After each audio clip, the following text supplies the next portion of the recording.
Olá, nessa noite de segunda-feira, na cidade de Teresina, um cidadão foi parado numa blitz. Ao ser interpelado pela agente de trânsito, ela disse que ele seria multado por estar usando um calçado indevido. Mas, na verdade, o cidadão, ao responder à agente pública de trânsito, disse que ele não estava usando calçado, pois o mesmo se encontrava ali pendurado nos retrovisores da sua moto. Então, a partir daquele momento, o cidadão disse que aquela multa seria errada, pois o mesmo estava descalço. E o CTB, Código de Trânsito Brasileiro, deixa claro de que qualquer cidadão que esteja dirigindo qualquer veículo descalço não é passível de ser multado. Mas então, mesmo assim, a agente de trânsito insistiu dizendo sim, que ele iria ser multado sim. O cidadão, ao se revoltar com aquela situação, ligou seu celular e começou a gravar. E então, a partir daquele momento, a agente de trânsito mandou ele desligar o seu celular, pois ele não era permitido e ela não deu permissão para ele gravar aquela situação. Então, a partir daquele momento, surge uma celeuma e uma discussão.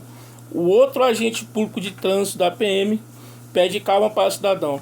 Mas a pergunta que fica para nós é: então, é ou não é permitida a gravação de operações públicas? É ou não é permitido você gravar abordagens policiais ou blitz de trânsito? Outra pergunta que se faz é: a agente de trânsito, ela agiu com abuso de autoridade? Ela excedeu a sua autoridade, a qual ela foi instituída pelo Estado? Ela agiu certa ou agiu errado? O cidadão pode ou não pode filmar a ação, a abordagem policial ou blitz de trânsito? Pois bem, eu me chamo de Êxito Machado e a partir de agora nós iremos discordar ou discorrer sobre esse assunto.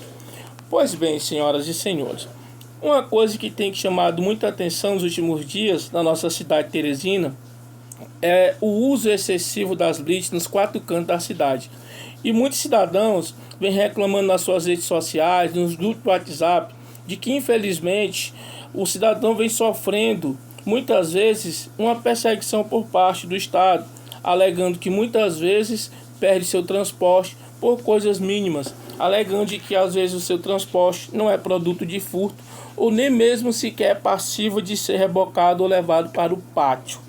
Pois bem, mas sobre o caso do cidadão, ao ser interpelado sobre isso, a gente percebe o seguinte: primeiro, é que, na verdade, o cidadão ele tem sim toda a autoridade para gravar qualquer tipo de abordagem policial ou blitz de trânsito, porque é um direito que se encontra na nossa Constituição, no seu artigo 5º e artigo 37, que garante o direito à informação e à publicidade das ações do Estado.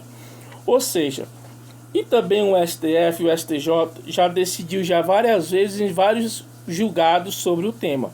Mas, infelizmente, o que a gente percebe é que existe um histórico, isso é um fato, existe um histórico no nosso país e também no nosso estado sobre esses assuntos.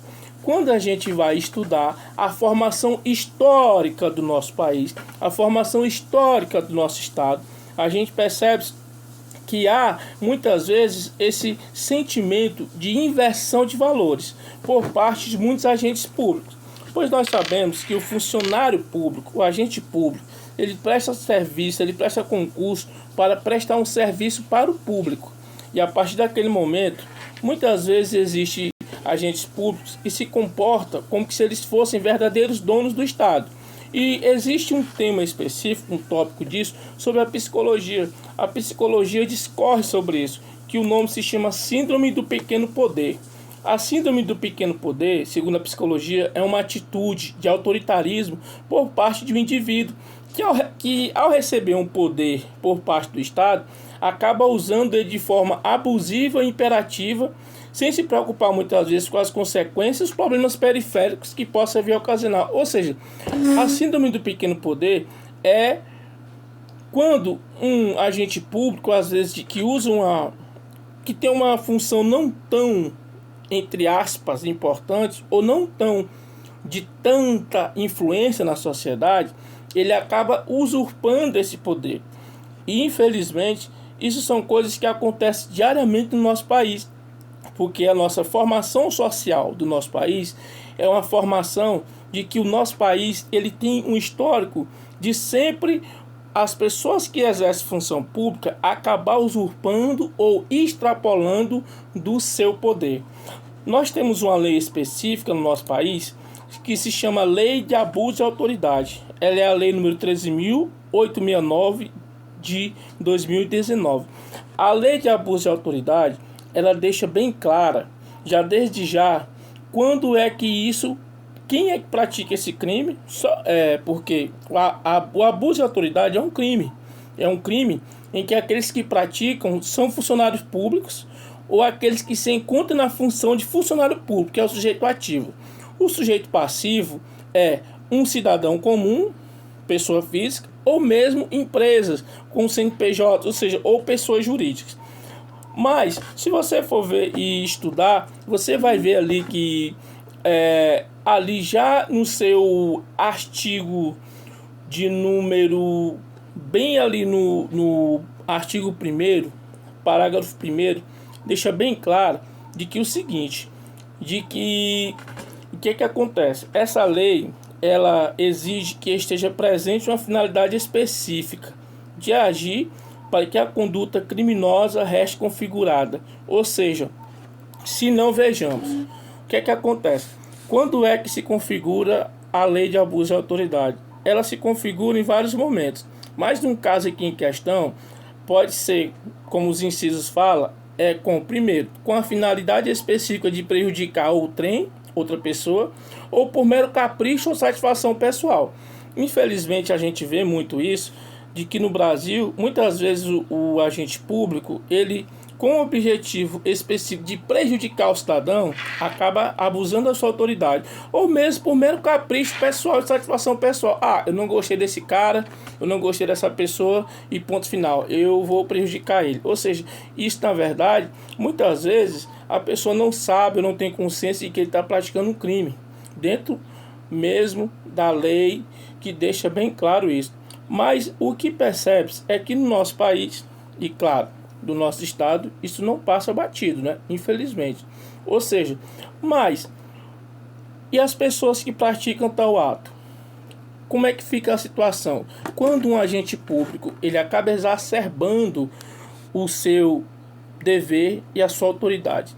Pois bem, senhores, a lei número 8.027 de abril de 1990 deixa bem claro que todos os agentes públicos que praticar tal ato, eles poderão responder ali no âmbito penal, civil e administrativamente, ali no seu artigo 8 da Lei 8.000 de 12 de abril de 1990.